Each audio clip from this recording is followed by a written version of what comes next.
What if I told you that you could be walking home from a store, minding your own business, and end up spending years in prison for a murder you didn't commit? That's not a TV plot. That's what happened to Marcus Lane. And the way this case unfolded will make you question everything you think you know about justice. Brookford, 2018. A small working-class town where life runs slow, but rumors travel fast. On July 9th, Rachel Denton, a 22-year-old college student, was found dead in the alley behind her apartment. The cause? One single blow to the head. There were no fingerprints, no murder weapon, no eyewitness. But within hours, police made an arrest. And here's the thing. The man they arrested wasn't even near the crime when it happened, not according to the evidence they never bothered to check. Marcus Lane, 27 years old, a mechanic known for fixing cars for neighbors at cost. That evening, he had been walking home from the store, carrying a grocery bag with bread, milk, and eggs. But he also happened to be black, walking in a neighborhood where the victim was white, and the police department had a history of solving high-profile cases fast, even if it meant cutting corners. A witness told police they saw Marcus near the alley about 10 minutes before Rachel was killed.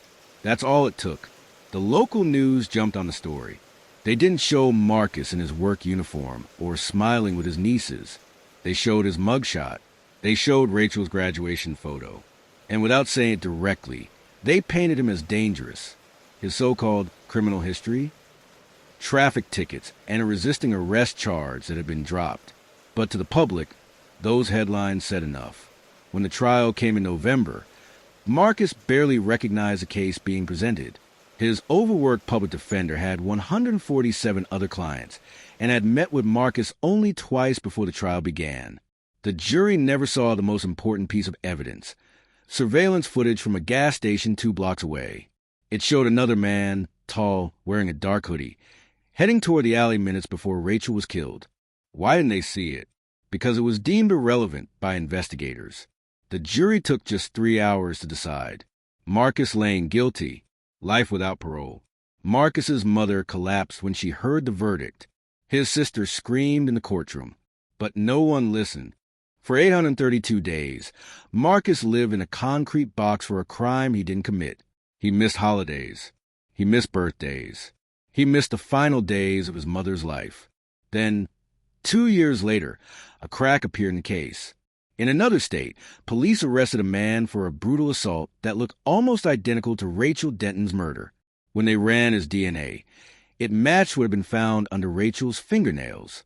That DNA? It had been in the Brookford police evidence locker the whole time, untested. Marcus was released. His name was cleared on paper. But freedom didn't fix the damage. His job at the garage was gone. His home had been sold to pay legal bills. And in the eyes of some neighbors, he still looked guilty. Marcus said it best himself. They didn't just take my freedom, they took my place in the world. And that's the truth. Marcus's case isn't rare. Wrongful convictions happen more often than most people think. And in towns like Brookford, sometimes justice isn't about finding the truth. It's about finding someone to blame.